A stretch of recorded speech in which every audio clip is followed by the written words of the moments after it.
राधे राधे साथियों, कृष्णा माखन चोर चैनल पर आप सभी भक्तों का स्वागत है। आज के वीडियो में सुनेंगे पवित्र पावन पाप मोचनी एकादशी व्रत की पौराणिक कथा, जिसको सुनने मात्र से ही भगवान विष्णु की मंगल कृपा प्राणियों पर बरसती है, पापों का नाश होता है और साथ ही 1000 गौदान जितना पुण्य फल प्राप्त होता है। तो प्रेम से, भाव से और मन से इस व्रत कथा का श्रवण करें। अर्जुन ने भगवान श्री कृष्ण से कहा, हे मधुसूदन, आपने फागुन मास के शुक्ल पक्ष की एकादशी अर्थात आमल की एकादशी के बारे में विस्तार पूर्वक बतलाया। चैत्र माह के कृष्ण पक्ष में आने वाली एकादशी का क्या नाम है तथा उसकी क्या विधि है, कृपा करके आप मेरी बढ़ती हुई जिज्ञासा को शांत करें। भगवान श्री कृष्ण ने कहा, हे अर्जुन, चैत्र मास के कृष्ण पक्ष की एकादशी को पाप मोचनी एकादशी के नाम से जाना जाता है। एक बार की बात है, पृथ्वीपति राजा मानधाता ने लोमश ऋषि से यही प्रश्न किया था जो तुमने मुझसे किया है। अतः जो कुछ भी ऋषि लोमश ने राजा मानधाता को बतलाया वही मैं आज तुमसे कह रहा हूँ। राजा मानधाता ने धर्म के गुहितम रहस्यों के ज्ञाता महर्षि लोमश से पूछा, हे ऋषि श्रेष्ठ, मनुष्य के पापों का मोचन किस प्रकार से संभव है? कृपा कर कोई ऐसा सरल उपाय बताएं जिससे सभी को सहज ही पापों से छुटकारा मिल जाए। महर्षि लोमश ने कहा, हे नृपति, चैत्र मास के कृष्ण पक्ष की एकादशी का नाम पाप मोचनी एकादशी है। उसके व्रत के प्रभाव से मनुष्यों के अनेक पाप नष्ट हो जाते हैं। मैं तुम्हें इस व्रत की कथा सुनाता हूँ, ध्यान पूर्वक श्रवण करो। प्राचीन समय में चैत्ररथ नाम का एक वन था। उसमें अप्सराएं किन्नरों के साथ विहार किया करती थीं। वहां सदैव वसंत का मौसम रहता था, अर्थात उस जगह सदा नाना प्रकार के पुष्प खिले रहते थे। कभी गंधर्व कन्याएं विहार करती थीं, कभी देवेंद्र अन्य देवताओं के साथ क्रीड़ा किया करते थे। उसी वन में मेधावी नाम के एक ऋषि भी तपस्या में लीन रहते थे। वे शिव भक्त थे। एक दिन मंजू घोषा नामक एक अप्सरा ने उनको मोहित कर उनकी निकटता का लाभ उठाने की चेष्टा की। इसलिए वह कुछ दूरी पर बैठ वीणा बजाकर मधुर स्वर में गाने लगी। उसी समय शिव भक्त महर्षि मेधावी को कामदेव भी जीतने का प्रयास करने लगे। कामदेव ने उस सुंदर अप्सरा के भ्रू का धनुष बनाया, कटाक्ष को उसकी प्रत्यंचा बनाई और उसके नेत्रों को मंजू घोषा अप्सरा का सेनापति बनाया। इस तरह कामदेव अपने शत्रु भक्त को जीतने को तैयार हुआ। उस समय महर्षि मेधावी भी युवावस्था में थे और काफी हृष्ट पुष्ट थे। उन्होंने यज्ञोपवीत तथा दंड धारण कर रखा था। वे दूसरे कामदेव के समान प्रतीत हो रहे थे। उस मुनि को देखकर कामदेव के वश में हुई मंजू घोषा ने धीरे धीरे मधुर वीणा से वाणी पर गायन शुरू किया। तो महर्षि मेधावी भी मंजू घोषा के मधुर गाने पर तथा उसके सौंदर्य पर मोहित हो गए। वो अप्सरा मेधावी मुनि को कामदेव से पीड़ित जानकर उनसे आलिंगन करने लगी।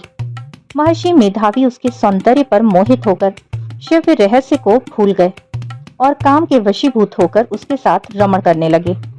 काम के वशीभूत होने के कारण मुनि को उस समय दिन रात का कुछ भी ज्ञात न रहा और काफी समय तक वे रमण करते रहे। तदुपरांत मंजू घोषा उस मुनि से बोली, हे ऋषिवर, अब मुझे बहुत समय हो गया, अतः स्वर्ग जाने की आज्ञा दें। अप्सरा की बात सुनकर ऋषि ने कहा, हे मोहिनी, संध्या को ही तो आई हो, प्रातः काल होने पर चली जाना। ऋषि के ऐसे वचनों को सुनकर अप्सरा उनके साथ रमण करने लगी। इसी प्रकार दोनों के साथ साथ बहुत समय बिता दिया। मंजू घोषा ने एक दिन ऋषि से कहा, हे विप्र, अब आप मुझे स्वर्ग जाने की आज्ञा दें। मुनि ने इस बार भी वही कहा, हे रूपसी, अभी ज्यादा समय व्यतीत नहीं हुआ है, कुछ समय तो और ठहरो। मुनि की बात सुन अप्सरा ने कहा, हे ऋषिवर, आपकी रात तो बहुत लंबी है, आप स्वयं ही सोचिए कि मुझे आपके पास आए कितना समय हो गया, अब और ज्यादा समय तक ठहरना क्या उचित है? अप्सरा की बात सुन मुनि को समय का बोध हुआ और वो गंभीरता पूर्वक विचार करने लगे। जब उन्हें समय का ज्ञान हुआ कि उन्हें रमण करते हुए 57 वर्ष व्यतीत हो चुके हैं, तो उस अप्सरा को वो काल का रूप समझने लगे। इतना ज्यादा समय भोग विलास में व्यर्थ चला जाने पर उनको बड़ा क्रोध आया। अब वो भयंकर क्रोध में जलते हुए उस तप नाश करने वाली अप्सरा की तरफ भ्रिकुटी तानकर देखने लगे। क्रोध से उनके अधर कांपने लगे और इंद्रियां बेकाबू होने लगीं। क्रोध से थरथराते स्वर में मुनि ने उस अप्सरा से कहा, मेरे तप को नष्ट करने वाली दुष्टा, तू महापापनी है और बहुत ही दुराचारिणी है। तुझ पर धिक्कार है। अब तू मेरे श्राप से पिशाचिनी बन जा। मुनि के क्रोध युक्त श्राप से वो अप्सरा पिशाचिनी बन गई। यह देख वह व्यथित होकर बोली, हे ऋषिवर, अब मुझ पर क्रोध त्याग कर प्रसन्न होइए और कृपा करके बताइए कि इस श्राप का निवारण किस प्रकार होगा। विद्वानों ने कहा है, साधुओं की संगत अच्छा फल देने वाली होती है और आपके साथ तो मेरे बहुत वर्ष व्यतीत हुए हैं, अतः अब आप मुझ पर प्रसन्न हो जाइए, अन्यथा लोग कहेंगे कि एक पुण्य आत्मा के साथ रहने पर मंजू घोषा को पिशाचिनी बनना पड़ा। मंजू घोषा की बात सुनकर मुनि को अपने क्रोध पर अत्यंत ग्लानि हुई, साथ ही अपनी अपकीर्ति का भी भय हुआ। अतः पिशाचिनी बनी मंजू घोषा से मुनि ने कहा, तूने मेरा बहुत बुरा किया, किंतु फिर भी तुझे इस श्राप से मुक्ति का उपाय बतलाता हूँ। चैत्र मास के कृष्ण पक्ष की जो एकादशी है उसका नाम पाप मोचनी है। उस एकादशी का उपवास करने से तेरी पिशाचिनी देह से मुक्ति हो जाएगी। ऐसा कहकर मुनि ने उसको व्रत का सब विधान समझा दिया। फिर अपने पापों का प्रायश्चित करने के लिए वे अपने पिता च्यवन ऋषि के पास गए। च्यवन ऋषि ने अपने पुत्र मेधावी को देखकर कहा, हे पुत्र, ऐसा क्या किया है तूने कि तेरे सभी तप नष्ट हो गए, जिससे तुम्हारा समस्त तेज मलिन हो गया। मेधावी मुनि ने लज्जा से अपना सिर झुकाकर कहा, पिताश्री, मैंने एक अप्सरा से रमण करके बहुत बड़ा पाप किया।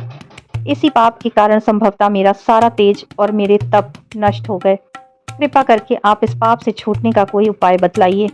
ऋषि ने कहा, हे पुत्र, तुम चैत्र माह के कृष्ण पक्ष की पाप मोचनी एकादशी का विधि तथा भक्ति पूर्वक उपवास करो, इससे तुम्हारे सभी पाप नष्ट हो जाएंगे। अपने पिता च्यवन ऋषि के वचनों को सुनकर मेधावी मुनि ने पाप मोचनी एकादशी का विधि पूर्वक व्रत किया। उसके प्रभाव से उनके सभी पाप नष्ट हो गए। मंजू घोषा अप्सरा भी पाप मोचनी एकादशी का उपवास करने से पिशाचिनी की देह से छूट गई और पुनः अपना सुंदर रूप धारण कर स्वर्गलोक को चली गई। लोमश मुनि ने कहा, हे राजन, इस पापमोचनी एकादशी के प्रभाव से समस्त पाप नष्ट हो जाते हैं। इस एकादशी की कथा के श्रवण व पठन से 1000 गोदान करने का फल प्राप्त होता है। इस उपवास के करने से ब्रह्म हत्या करने वाले, स्वर्ण चुराने वाले, मद्यपान करने वाले, अगम्यागमन करने वाले आदि भयंकर पाप भी नष्ट हो जाते हैं और अंत में स्वर्गलोक प्राप्ति होती है। पापमोचनी एकादशी व्रत कथा संपूर्णम। साथियों, यदि आज का वीडियो आपको पसंद आया तो प्लीज़ ज़्यादा से ज़्यादा शेयर करें, लाइक करें और सब्सक्राइब करें। फिर से मिलेंगे मेरे चैनल कृष्णा माखन चोर पर। तब तक के लिए राधे राधे।